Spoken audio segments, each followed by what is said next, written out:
지난 1월 9일 일본의 유력 매체인 니프티 뉴스는 최근 발표된 자료에 따르면 한국라면이 라면 종주국을 자처하던 일본 라면을 제치고 사상 최대의 수출 기록을 달성하고 있는 것으로 나타났다며 크게 한탄하는 반응을 보였습니다. 먼저 이 매체는 한국의 라면 수출액이 역대 최대를 기록한 것으로 잠정 집계됐다고 보도했습니다. 9일 한국관세청에 따르면 2023년 즉석 라면 수출액은 9억 5,200만 달러로 잠정 집계됐다. 이는 전년 대비 24% 증가한 금액이다. 특히 국가별 수출액 순위에서 변화가 일어나고 있다. 라면 먹는 문화가 자리 잡지 못했던 비아시아권에서 한국 라면에 대한 인기가 급상승하고 있기 때문이다. 실제로 이 매체는 지난해 1월과 10월까지 기준을 놓고 보면 한국 라면이 가장 많이 수출된 나라는 단연 중국이었고 뒤이어 미국과 일본이 뒤를 이었는데 흥미롭게도 4위의 네덜란드가 이름을 올렸다고 보도했습니다. 그러면서 이 매체는 2022년에 한국 라면을 세계에서 네 번째로 많이 먹어왔던 필리핀을 누르고 2023년에 네덜란드가 상위권에 오르게 된 것은 그만큼 유럽에서도 한국 라면이 큰 인기를 끌고 있기 때문이라고 보도했습니다.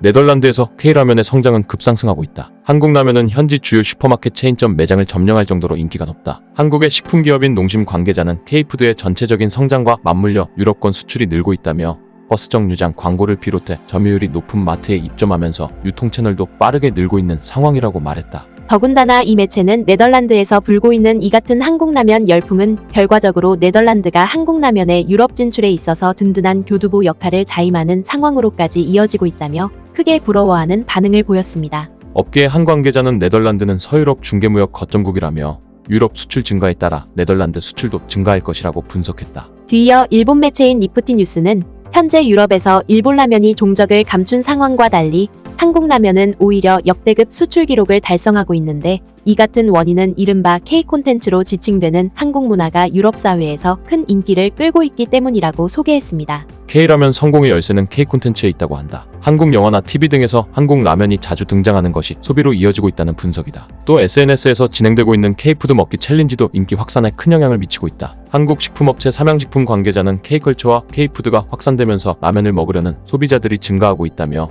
처음 구입한 뒤 재구매하면서 수출 증가로 이어지고 있다고 설명했다. 그러면서 일본 매체는 가전과 반도체 그리고 조선산업에 이어 이제는 일본이 종주국이라고 자부하던 라면마저도 한국에게 주도권을 내주는 상황이 벌어지고 있다며 일본 사회가 이를 두고 자주 섞인 탄식을 터뜨릴 것이 아니라 근본적인 대책을 서둘러 마련해야 한다고 당부했습니다. 결국 일본 매체의 이러한 보도는 국내와 아시아를 넘어 전 세계 시장을 석권하기 위해 연일 제품 개발에 전방위적으로 매진해왔던 우리 기업들의 치열한 노력이 마침내 기존의 아성마저 무너뜨릴 만큼 경이적인 성장을 달성하고 있음을 매우 사실감 있게 대변해주고 있습니다. 구독과 알림 설정은 구네스북 영상 제작에 큰 힘이 됩니다. 여러분들의 응원과 지지 부탁드리겠습니다.